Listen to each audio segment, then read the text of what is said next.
What's up, guys? Welcome back to another video. Hope you're doing well today. God damn, is this a trip down memory lane for me? I guarantee majority of you watching this video, unless you are quite OGs to the game, you have never seen this track before. You have never raced this track before. This is the 2015 version of Muddy Creek. This was created by G-Dub, and this was a track released on the forums back in 2020. I don't believe it's even on MXB mods at all.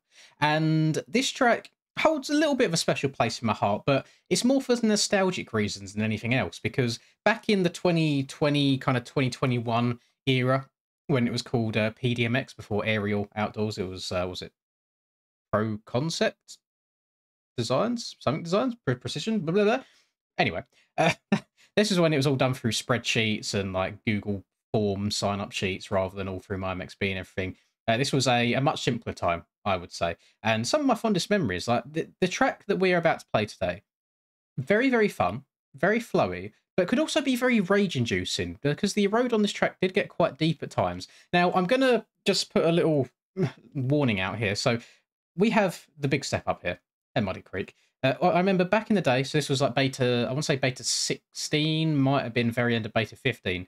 On a 254 stroke, you could row the absolute life out of this outside and stretch this triple step up with all of your might and barely, and I mean barely, get your back wheel to clear the top and up and over this. I have a feeling today that we're probably going to land all the way past the corner if we have a chance to. I am on the 450, bearing in mind.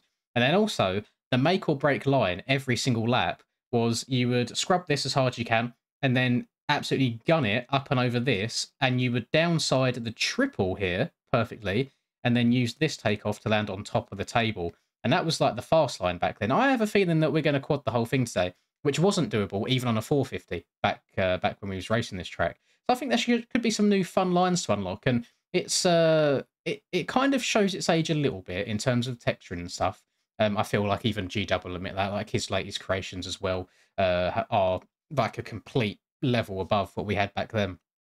But I think it's important to go back and revisit these tracks from time to time, just to show you where we used to be. So if you're complaining about tracks these days or paid tracks, this, that, and the other, just know that if it wasn't for them and track creators continually trying to push the boundaries of the game, we would still be in the Stone Age, basically. We'd still be getting tracks like this. And that's not necessarily a bad thing. If you can compare this on one hand and you used to put like a brand new release on the other hand, it's night and day difference. Rideability, they're still enjoyable on both sides. It's more from the looks than anything. But I'm very, very excited to take a trip down memory lane and try and spin some laps around this. For all of you passionate gamers, you can now get 20% off all G Fuel products worldwide by using code LINS at checkout. And for any of you motorheads looking for some new drip or apparel, use code MXPR_LINS15 fxrracing.eu to get 15% off. All links and codes are in the description down below. Enjoy the video and drop a cheeky little like and subscribe. Got the controller overlay back today because I always forget to turn it back on again. So we've got here, what's that? Trackside split. I don't know if you'll be able to read that because it's quite a way away. That says trackside spit roast over there. GW, naughty man. There should also be like a hot dog wagon somewhere, like a food truck dotted around somewhere on the track. I can't remember where everything is, but let's go. Let's spin some laps. Let's do what we do best and try and do a very, very poor job of showcasing a really, really fun track from back in the day.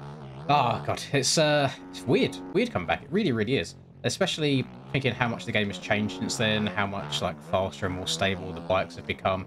Remember like jumping into this corner, trying to jump up and round and then rail the corner as hard as you possibly can do. And when the road came in, it'd be hella sketchy. There was always a scumbag line. You could rail this and like basically stay really low and not take off on the ground here on the start straight. The amount of times that you think you're going to get a good start and go into that turn one and get absolutely yeeted off to the side because it had ruts in it and people didn't know how to brake properly. Oh, that was an interesting time. When that takeoff got really eroded as well, you'd absolutely just bounce to the moon going into the corner. But I still think it was a really, really fun track. One that I've really enjoyed anyway. And I think there's going to be, like, if we used to race this track these days, it would be so much different. You could also scumbag and miss all these rollers out. So it was a little bit hit and miss because I think that's the case with a lot of like the olden tracks is I don't think they anticipated people searching for every nanosecond of time they could by kind of scumbagging stuff and staying low, going off the track. Obviously, it's a different day and age now. We've got like all the bales stop us. How far are we going to go? Oh, it's ridiculous how fast the game's gotten. There you go. There's the van. Trackside spit roast over there. Lovely stuff. Yeah, it's ridiculous how fast the game is these days compared to back in the day. I sound like an old man. Sound like an old man, right? So if we scrub this, didn't scrub that anywhere near enough. So what you used to have to do is just go triple, which would actually be a stretch back then on the 250s, and then step onto this here, and that would make or break your hot lap, basically. And you come over, cut over from the right over to the left, step down here, rail this as hard as you can. Oh, that does have collisions. Okay, not too bad then. But yeah, there's still some areas where you can really scumbag it and stay nice and low. Or barely let your wheels leave the ground. Got to step up here. And we'd go inside, hug this, and I believe we'd go around the outside here to avoid that little inside roller. Step up, and funnel to the inside, step down. I do want to try and jump around this corner. Let's go, trying to angle, trying to see where that SpongeBob is. Yo, yeet, up and over, hook into that inside rut. Lovely stuff. Yeah, not as difficult as I remember it being at all. Then you jump to the outside, rail this, stay super, super low. Just absolutely scumbag your way around the track. I couldn't for the life of me tell you what lap times used to be like around track like this to even compare. And I don't think the races were ever done on MyMXB. It was all done through spreadsheets and such. Like that was when McChicken was kind of the main man for hosting things. It definitely didn't. I don't think he ever done too much of it the easy way. It was always through. You'd sign up through Google Docs. It's a bit of a tongue twister.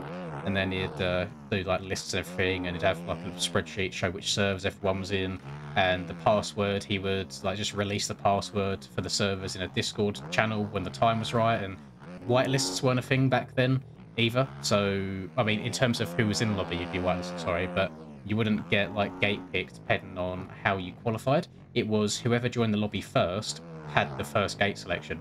So yeah, we used to just play Refresh Simulator and like copy and paste the password from Discord over to the main server as fast as possible. It was definitely a different time. That was nowhere near doable back then, but that just felt incredibly easy.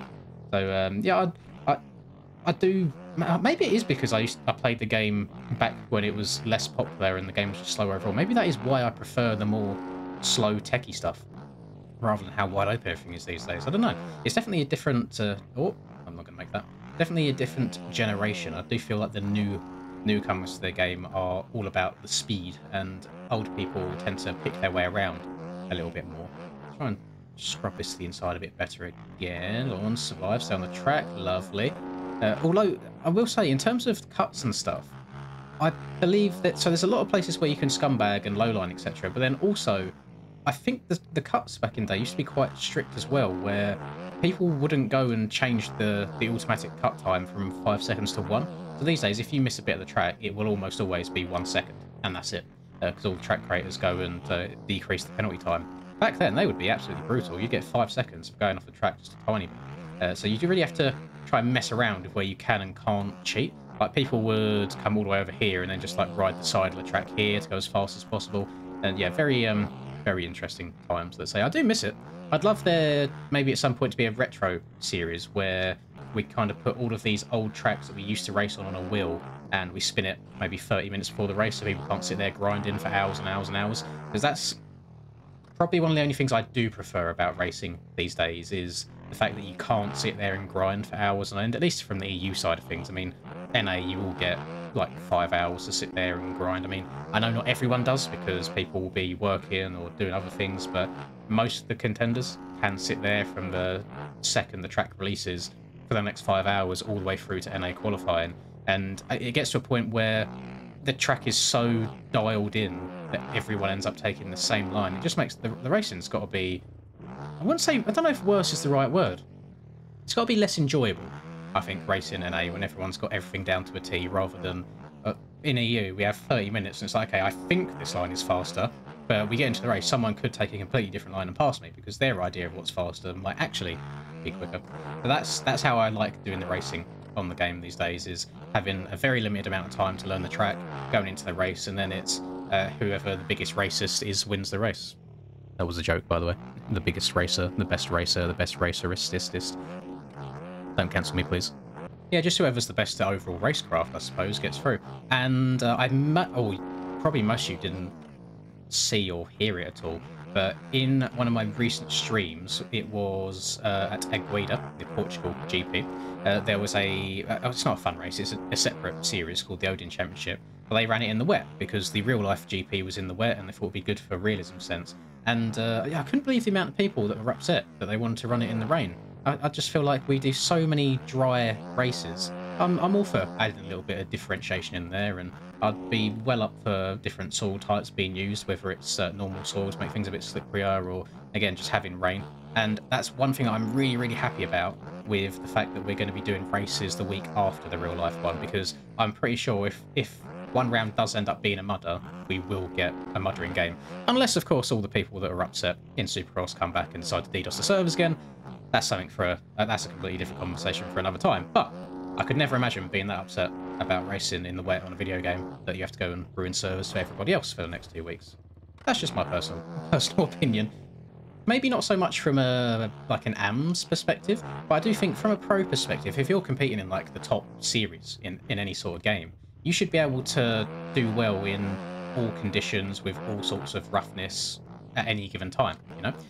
If it's a case of, like back in Supercross really, when we ran basically like nowhere road and there was no ruts or anything at all, it would just be, you know, hot laps over and over and over again, and it was just like 99%. If you got the whole shot, boom, you've won. I'm all for there being more opportunity throughout the course of a race from start to finish for more variations and for people to be able to make mistakes so others can catch up if they are maybe better racers than hot lappers, so to speak. And yeah, hot lapping's never been my forte. As we all know, there's a very rare occasion where I might top quali. Usually when that happens, for some reason my races go to absolute dookie. But for the most part, I'll qualify around, you know, 5th-ish area in outdoors and hopefully be near the podium a lot. That's going to be my goal this year, actually. I don't think I'm going to be happy with a top 5. I said it a while ago. Top 5 was like the Supercross goal as well, and I think that's aiming a little bit low, especially since we've still got region lock, so I'll only be racing against other European riders. I think top 3s are where I want to be at throughout the course of the season, and if I can grab a few motor wins, few overalls here and there, I'll be a very, very happy man. I'm not going to make that. Oh, rest in peace, me. So luckily, this track is not like the GP of Latvia, Higums, where someone's had to go into their old files and re-upload it for everybody. This track is still available, it's just not on mods, it's on the MX Bikes forums, which actually are in a bit of disarray at the moment. I'm not sure how many people visit the forums frequently, since mods kind of has taken over as the place to go and get all of your stuff for the game. But if you want to laugh, just go and spend 5-10 minutes on the forums and have a look at all the spam stuff that's on there. Apparently, Paboso has been made aware of it, and he's on the mend and going to try and clear up some of the spam. But it's usually just like spam advertisements and all sorts now. It's like, do you want an extra 2 to 3 inches kind of adverts? You know, you know what I mean? It's a very, very interesting place to be. It's not something I would recommend going on too frequently.